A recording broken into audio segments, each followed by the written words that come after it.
So, first Huel video in a little while. And what I'm seeing is there's a bit of interest in Huel suddenly peaking up again. It's coming up to summer, people want to lose weight and so looking at a weight loss product. What I'd say straight off the back is this is not a weight loss product. It can be used to help you lose weight, but it's not a weight loss product. I'm going to talk through the full range, what actually each product is kind of designed for or how I use it, what some of the good bits are, what some of the bad bits are, and then I'm going to kind of discuss what some of the bad bits and the good bits about Huel generally are at the end. So briefly, why I use it and why I started making the videos. There is this thing where people think that Huel is only for lazy people that don't want to cook. I love cooking and I love eating. I absolutely adore making a really sort of special dinner either for myself or for my family, and I love taking time to eat and cook nice food. However, I have a bit of a habit of overeating, and B, I have a 2-year-old daughter who makes morning routines just a little bit less time-free than it used to be. So essentially I started using it as a morning routine. I used one of the shakes in the morning to replace breakfast, and then I would have a normal lunch and dinner, or sometimes I'd have a shake for lunch. And I did that because prior to that, I just wasn't having any breakfast. I'd then get to lunch, I'd be hungry, I'd eat way too much, I'd feel like rubbish through the afternoon, and then I'd have a big dinner in the evening. And I've just found this helps balance my eating during the day.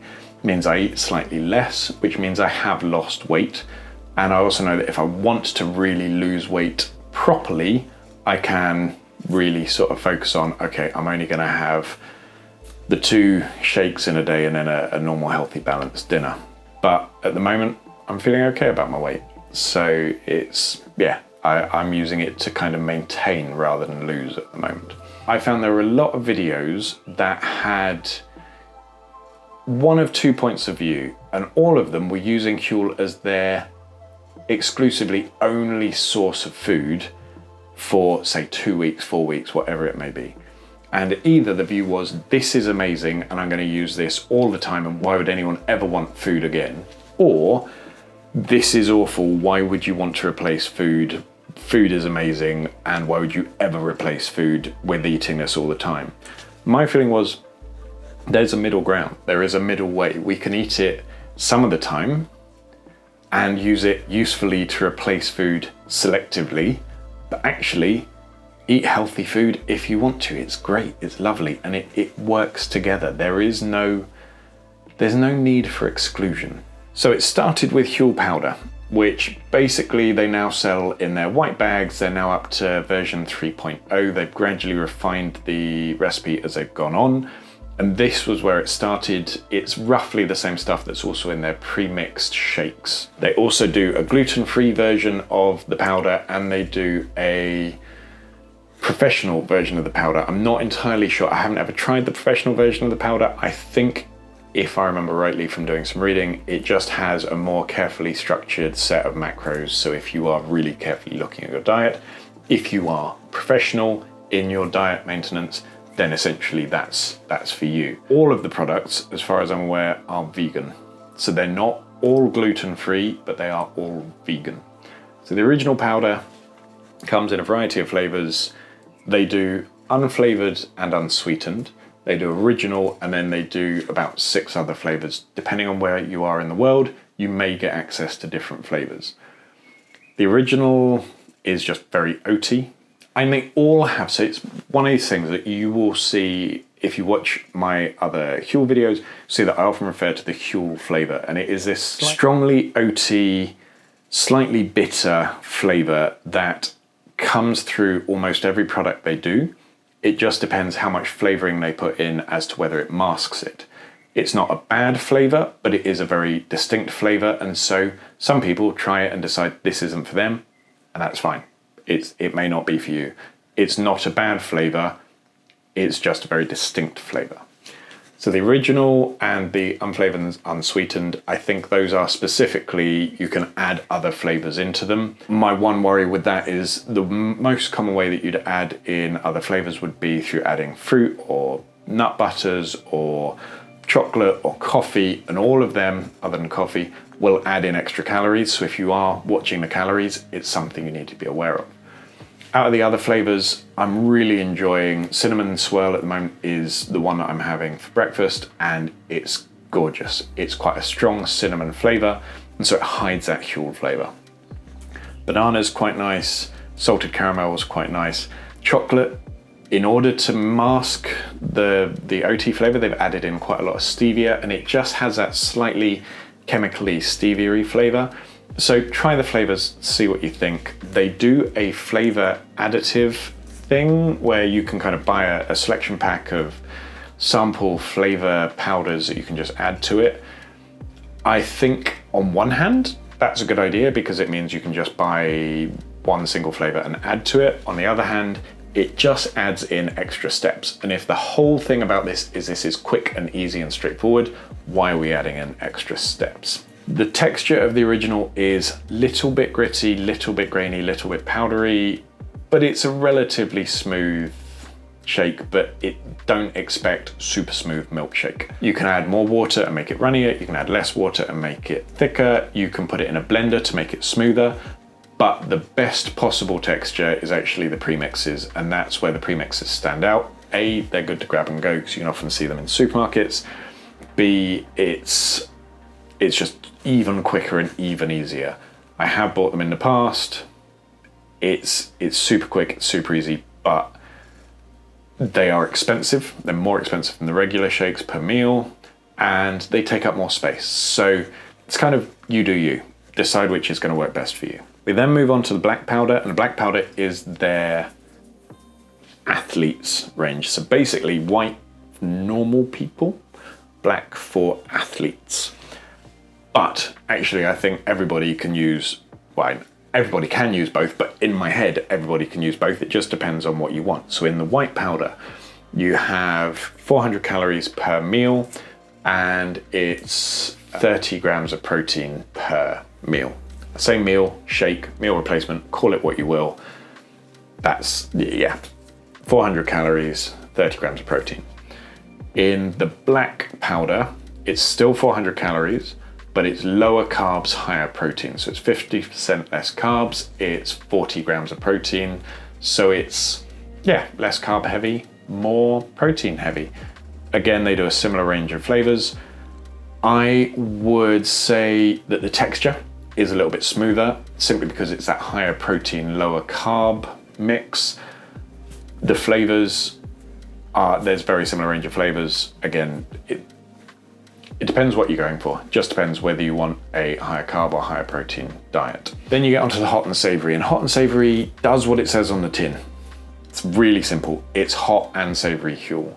The addition is they've then put in some texture. So deliberately, because the white powder has a texture. It's just not necessarily one that they wanted it to have. So depending on your flavor, you'll have maybe rice, beans, puffed rice, dried vegetables, pasta, as well as a savory powder.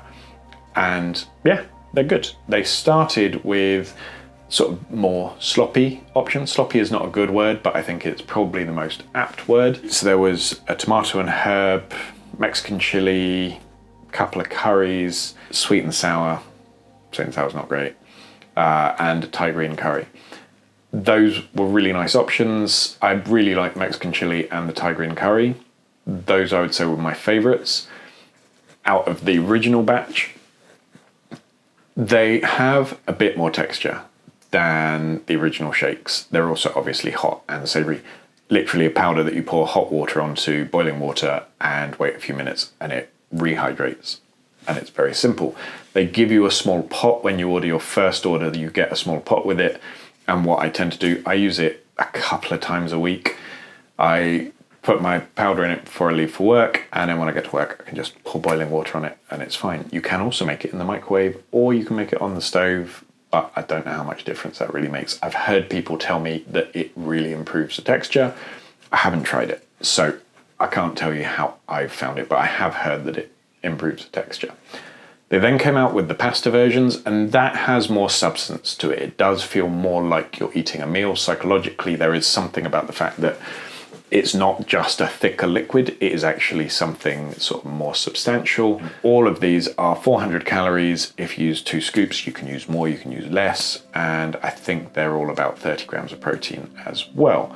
Pastas, I really like. The macaroni cheese, absolutely fantastic. The chicken and mushroom is also very good. All of them are still vegans, so there is no real cheese in it, hence it's spelt with a Z.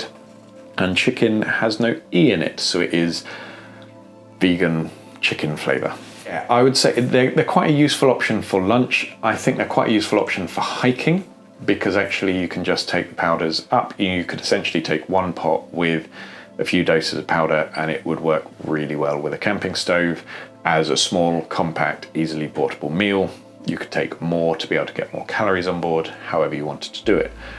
I keep a bag or 2 in the van so that if we're out on one of our camper van adventures and we get to where we're going and shops have closed or we can't find somewhere for dinner, at least we've got emergency rations in the van. Simple, straightforward, easy. They are never going to replace a gourmet meal, but for something that you can whip up in 5 minutes, they're fine.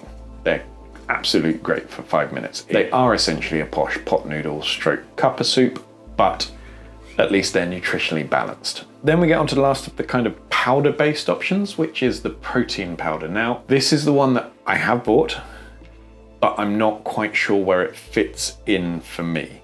And that's purely just the way that I see it and the way that I use it.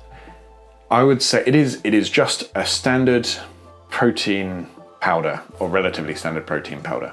200 calories, 40 grams of protein. It's protein powder. Having tried it, I know there are better protein powders out there, or nicer, smoother, tastier protein powders out there. I don't know that there are any that have the same nutrition values as Huel. I haven't done the full research.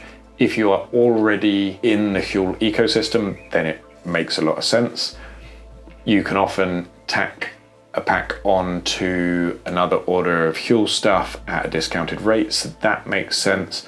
But it's something that I'm not sure I would immediately look to. I wouldn't think to go to Huel for protein powders, but that's just me. I've got the strawberries and cream flavour and the salted caramel flavour, and they're both fine. I did a full review on them. See what you think. It's the one that I use probably least often. I have occasionally got home from work and thought I just need a bit of a snack before it gets time to dinner, and that's when I've used them, but it's not something super regular. Then we get onto the bars, and essentially the bars do a very similar black and white option where they do, the white bars, which are higher carb, lower protein, black bars, lower carb, higher protein. Both 200 calories. 12 grams of protein in the white bars, 19 grams of protein in the black bars. The overwhelming sense that I got when I did the reviews of the white bars, the black bar review is coming. They call it something like complete snack bar and complete protein bar. They are dense. Like, nobody is eating these thinking this is going to be a tasty alternative to a nice light snack that somehow will lift my spirits and make me happier. Nobody is eating these for pleasure. I think that's fair to say from the outset. But compared to many other types of bars, and there are lots, there's Cliff and there's Carb Killer and there's various, all the grenade bars, and I've seen so many different protein snack bars out there. They're very similar. They are dense bars that are full of nutrients and protein and carbs, and they serve a very useful purpose, which is they are small, they're easy to take with you on a bike ride or a walk or a hike or a drive, and they serve their purpose. I have found actually the white bars have been really useful sort of in one of my back pockets on a bike ride, because sometimes you just get fed up of energy gels, and actually having a chance to stop and eat something is a nice refreshing change. I tend to keep a couple in the van so that if I go out on a shoot and I'm coming back late at night, then I've got the option of having a snack rather than stopping in for McDonald's, and you get serious value for money in terms of the chewing. Like, there's a lot of chewing in each bar, and so you feel like you've had more to eat than you might necessarily have done because you've chewed a lot. The black bars, similar sort of texture, very dense, and they all have this slightly odd coating of very thin chocolate on the outside that I'm never quite sure where this has come from, but I've seen it in a lot of these sorts of bars, sort of across all of the different brands. I haven't tried the full range of Black bars yet, so that's going to be a full review. But yeah, they do what they do fairly well, and if that's what you want them for, fantastic. That's brilliant. And I think that's kind of the full range. So yeah. So I guess that brings us to the good bits about it. And the good bits about Huel is it's the convenience. Let's not get this wrong. When I do my reviews and say they taste good for protein powders, they taste good for meal replacements, they taste good for snack bars. They don't taste great. You're not going to be thinking, I'm really, really looking forward to my Huel Hot and Savoury lunch. However, they're fine. They're really not bad. And so actually at no point do I think, do you know what, I really can't handle eating that right now. I'm gonna have to go out and eat something else just because the flavor is so bad. They're fine. They're not amazing. They're certainly not bad. They're absolutely fine. And so in terms of quick and easy, convenient food, brilliant. In terms of being able to count your calories, they are phenomenally useful. I am not a big calorie counter. I know that some people really struggle with calorie counting and it becomes a bit of an obsession. So this is not me advocating for calorie counting. However, what I know is I get a set amount of input in the morning, which means that if I do it for breakfast, I know I will have a smaller lunch, and then I know I can have what I want for dinner. When I'm actively trying to lose weight, I do one for lunch and breakfast every single day, which means I definitely know I've had a smaller amount of calories than I would do if I then made my own lunch, and then I can have what I want for dinner in the evening. And the way that I tend to run my dinners, and we do it in the family, is we do Dirty Fridays. And Dirty Fridays means Friday evening, we can have what we want. It's the cheat day, it's the fancy foods, it's burgers, pizzas, it's cheeseburger lasagna, it's pulled pork gnocchi lasagna-esque bake. Lasagna's a favourite, in case you hadn't noticed. It's tacos, it's whatever you want it to be on Dirty Fridays. The rest of the week I try and eat a bit more sensibly. Huel, they've cornered the market as meal replacement, and love it or hate it, it's here to stay. And so it's worth knowing what's available and what it does. It's also worth knowing there are alternatives, and so that's where I've tried to do a bit of a roundup of all the other options that are available. The bad stuff. The biggest issue is cost. It's not that I was trying to struggle to think of bad stuff. There is plenty of bad stuff. As much as it tastes absolutely fine, it's also, it doesn't taste great. And I would say that's a negative. Like I'm sure you probably could make it taste better, but my worry is at the cost of what? Because if you want to keep your calories low and improve the flavor, you end up adding and longevity, how long the powders last and stuff like that. They last a phenomenally long time. So yeah, they're not the tastiest things in the world. The textures aren't always the best things in the world. The biggest thing, and I was trying to think about how to approach this, is it is the expense. That's kind of a twofold thing. Per meal, Huel is not expensive. Per meal, Huel is actually very reasonable. I think the shakes are about £1.50 a shake. I need to check on that, but actually you can't get a sandwich at a shop for that. It's pretty good. The problem is there are 17 meals in a bag, and they'll only ever let you order a minimum of 2 bags. If you get the hot and savoury, you've got to order a minimum of 3 bags. So anytime you're ordering Huel, you've got to spend at least £50 to be able to get your order. And even though they now do a bestsellers bundle, which is a bag of the powder, a bag of the hot and savoury, I think it's a premix and a couple of bars, the problem is it's still 50 quid and you still only get one flavour. So the problem is if you want to chop and change and try the flavours, there's no sample pack to do that. And I have seen comments on my channel, which I absolutely agree with, that they've gone in for the hot and savoury and they've ordered 3 flavours and they've decided they don't like them and they don't want to eat them. They're down 50 quid. There's no way around it. There's no simple, easy entry point. I guess the simplest entry point would be to try the premixed Shakes, you can pick them up. I've seen them in supermarkets, I've seen them in petrol stations, I've seen them in health food shops, and you can try them and see whether you like some of the flavors. But in terms of ones you get in the shops, they really only do a few flavors. You can get a wider variety on the website, but again, even though you can get their new mix bundle, which has the 4 flavors I tried most recently, you still have to buy 12 bottles. Still nearly 50 quid. So this is where you can be clever. So if there's something that you want to try, so like with the hot and savoury, if you are buying some of the normal shake bags, you can add on a bag of hot and savoury, so you can add on just one rather than multiples. But yeah, they definitely lock you into having to spend quite a lot the first time around. That's, I would say, the biggest negative about it is there's no easy access point. And so that was also part where I wanted to start doing these reviews, to sort of try and give some people some genuine insights into how it's going to be, so that before you invest your money, is it something you're going to use? I can't answer that question for you, but I'm hoping that what information I've given you gives you some indication. And you go in with realistic expectations. Do not go into it thinking, I've solved my entire life's problems by going for Huel.